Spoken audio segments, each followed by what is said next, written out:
Bang, kalau jalan-jalan jangan dekat tempat Melayu. Melayu Rohingya sekarang. Aku bukan Rohingya lah, babi. Nampak macam aku Rohingya ke doh? Serius lah? Nampak macam aku Rohingya ke? Nama Jibam je tak style. Bob paling style. Apa ni, Bob?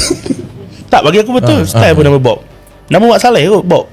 Aku dah tengok doh sebenarnya video ni. Ni ibarat kawan kau tunjuk video yang kau dah tengok doh.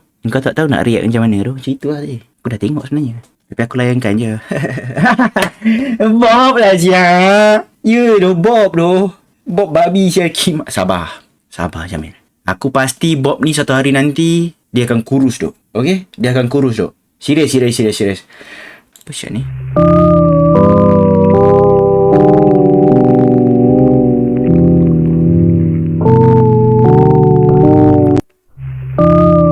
Perlawanan boxing Ratatouille. What the fuck? Kucing keliling dia lah syak. Elah. Kalah kena makan doh.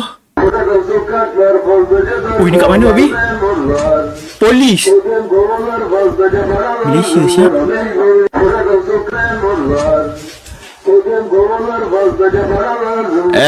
Babi, aku dah kata alien dah turun doh. Alien dah turun siap.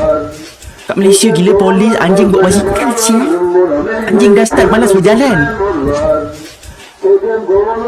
Gila dok dunia sekarang ni. Semenjak aku tak keluar rumah ni, tak piak rumput ni, makin gila siap dunia luar. Tikus main boxing, anjing dah start malas berjalan dok. Dah start pergi sekolah babi anjing. Stay strong untuk capai 1 juta subscribers bang. I always stay behind you. Never give up bang.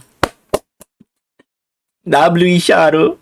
Terima kasih Isha. Perjalanan kita agak tersenggut-senggut di pertengahan tahun. Tapi kita tetap akan meneruskannya walau apa jua cabaran yang ditimpa. Ya, Dok. Terima kasih, Dok, kata-kata semangatnya, Dok. Abang kami nak amanazan. Kenapa ni, Dok? Happy. Sebab topi comel. Alright. Aku dulu. Sebab topi comel. Oh, no. Tak boleh, Dok. Aku tengok, Dok. Aku rasa macam nak. Bang, betul ke orang cakap kalau mata bengkak maknanya ngendap perempuan mandi? Saya hari-hari ngendap tak bengkak pun. Maksudnya yang kau ngendap tu lelaki, kau tahu tak? What the fuck? Gay boy siang kau DS. Kau silap ngendap tu doh. Silap ngendap tu. Lepas ni nak ngendap elok-elok sikit Aku tak tahu lah kalau kau gay ke apa.